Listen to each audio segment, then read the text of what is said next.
Now, in 1985, I launched my business, Direct Connections Incorporated.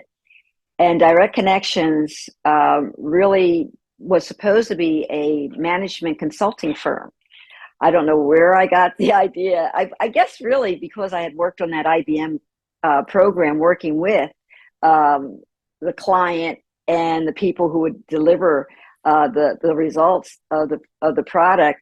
I got the idea that I could bring in managers who are being laid off, and they really had no idea what their future was going to be like. So I was going to be the person, because I had this personality. I would go in and I would introduce, find out what the needs were, and introduce these individuals to to the jobs, the potential jobs.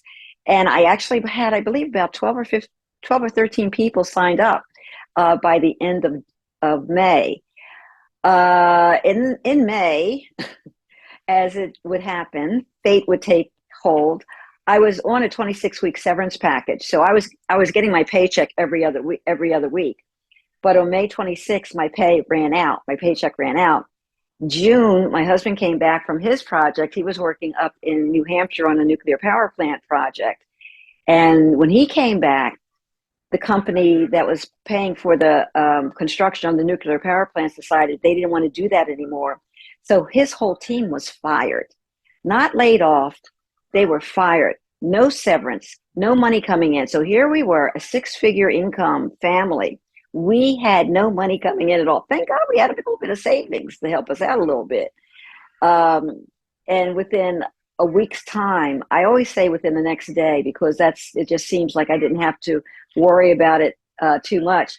But I got a phone call from one of the consultants who I worked with at Penn Mutual, and he was looking for someone who programmed on the IBM PC. And I was one of the very few programmers at that time that knew this particular software package. And so he added me to his resume, and he went into the client for the interview.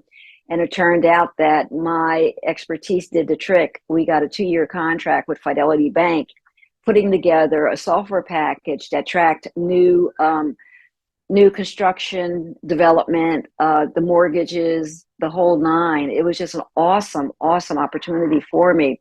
And because prior to getting into data processing, I was actually in the typing secretarial pool as a word processor.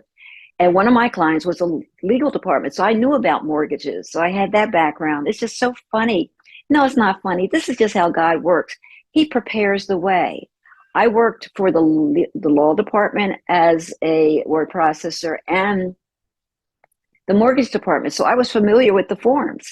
So when I got the job at Fidelity, it was really a no-brainer for me to now convert their paper forms into an automated process of entering the information. So that's another story of how the Lord intervened and brought someone into my life who knew my gifts and took a chance on me.